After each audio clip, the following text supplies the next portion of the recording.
Alors bonjour, je m'appelle Dimitri Houbron, je suis député de la 17e circonscription du Nord.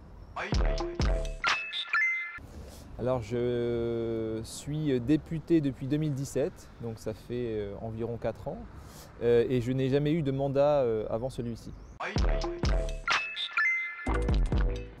Ce qui m'a poussé à m'engager en politique, c'est les sondages de 2016 qui donnaient Marine Le Pen future présidente de la République. Et je considérais que voilà, je ne pouvais pas rester inactif face à ça, et donc j'ai voulu soutenir un candidat qui me paraissait à même de lui faire barrage.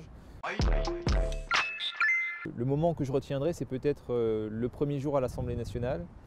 On se rend compte du poids de l'histoire et de la responsabilité qui est la nôtre quand on entre vraiment dans ce bâtiment qui date de bien avant nous et qui a vu passer des grands hommes politiques et des grandes femmes politiques avant nous. Et mes semaines sont assez homogènes dans le sens où le lundi, je suis en circonscription avec mes équipes. À partir du mardi jusqu'au jeudi soir, voire au vendredi, je suis à Paris, donc en commission ou en séance publique pour faire le travail législatif. Et puis le vendredi et le week-end, je suis en circonscription pour les différentes rencontres. Alors en résumé, il y a deux initiatives pour la loi. Il y a soit ce qu'on appelle un projet de loi qui est à l'initiative du gouvernement, soit on parle de proposition de loi quand c'est un député ou un sénateur qui amène des propositions. Il faut savoir que la plupart des textes qu'on examine sont des projets de loi et donc viennent du gouvernement, et le Parlement est moins à l'initiative de l'examen des textes. Une fois que le texte est déposé soit à l'Assemblée nationale, soit au Sénat, il est examiné dans une des commissions qui est compétente, puisque à l'Assemblée nationale, on est réparti en fonction de commissions thématiques. Pour ma part, je suis membre de la commission des lois, donc qui s'occupe des questions de sécurité, de justice, de l'administration. Et puis il y a d'autres commissions comme le développement durable ou comme les affaires sociales. Et donc en fonction de la thématique du texte, c'est la commission concernée qui l'examine. Les parlementaires, les députés font ce qu'on appelle des amendements, qui sont des propositions de modification du texte.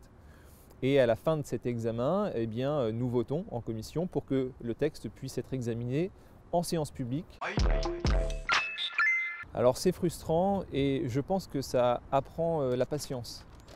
Et je suis jeune et donc forcément je suis impatient et je voudrais que les choses aillent beaucoup plus vite. Mais j'ai dû apprendre à prendre mon temps et à essayer de convaincre un par un mes collègues sur des sujets auxquels je crois. D'abord, bien sûr, la condition animale, sur laquelle, comme je le disais, je suis très engagé.